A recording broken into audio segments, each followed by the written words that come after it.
I have very fond memories of my mother's cooking. Her cooking absolutely is if you look at it from an aesthetic point of view, it's a disaster. However, if you look at it from a consuming point of view, it's excellent. Her meals just didn't look good. And I would ask, well, what is this time? But I would eat it. And I got to tell you that it was delicious. My father was the one who was the gourmet cook in our family. He made every Christmas dinner, every Thanksgiving dinner, and he was the one who was the gourmet cook. And his food looked super. It tasted super also. But in terms of my mother's cooking, it just didn't look good, but it tasted phenomenal. And so I have to say that those are my fond memories of her cooking.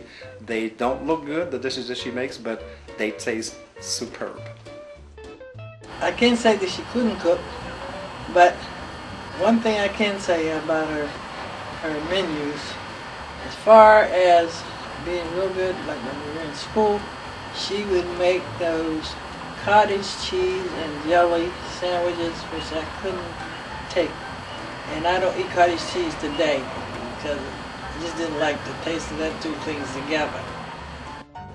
Cooking came to me through both of my parents.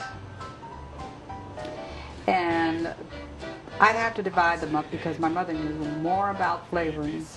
Well, I shouldn't say more, but that's primarily what she knew, was the flavorings, not the appearance of the food. My dad had them both, the flavoring, the appearance.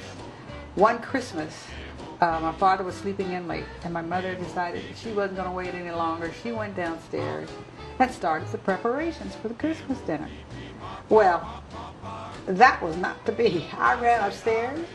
I shook my daddy. I said, Daddy, come on downstairs. Mama is in the kitchen getting ready to cook. He jumped up, washed up, got downstairs, and that was the end of Mama's cooking. Daddy moved in, took care of that dinner, and we had a beautiful Christmas evening with all of our family there. I do agree with my brother and sister, though, as far as my dad. He could cook for days.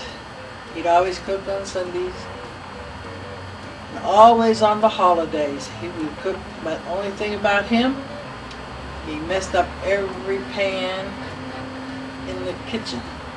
Every spoon, everything in the kitchen was dirty. And how do I know that? It's because I washed a lot of dishes in my time when I was coming up. So I know when he cooked, there's going to be dishes galore. Only one thing that he did that I really liked, and he was making some blood liver pudding one night, and he fell asleep, and it started burning in the oven. Oh boy. Talking about waking up everybody in the house. Couldn't nobody breathe. But all in all, they both cooked very well. So I can't say, we always had good food to eat when it was on the table, so I can't say nobody didn't cook at all. We were required to be at home on Sundays. And we were required to get dressed for dinner.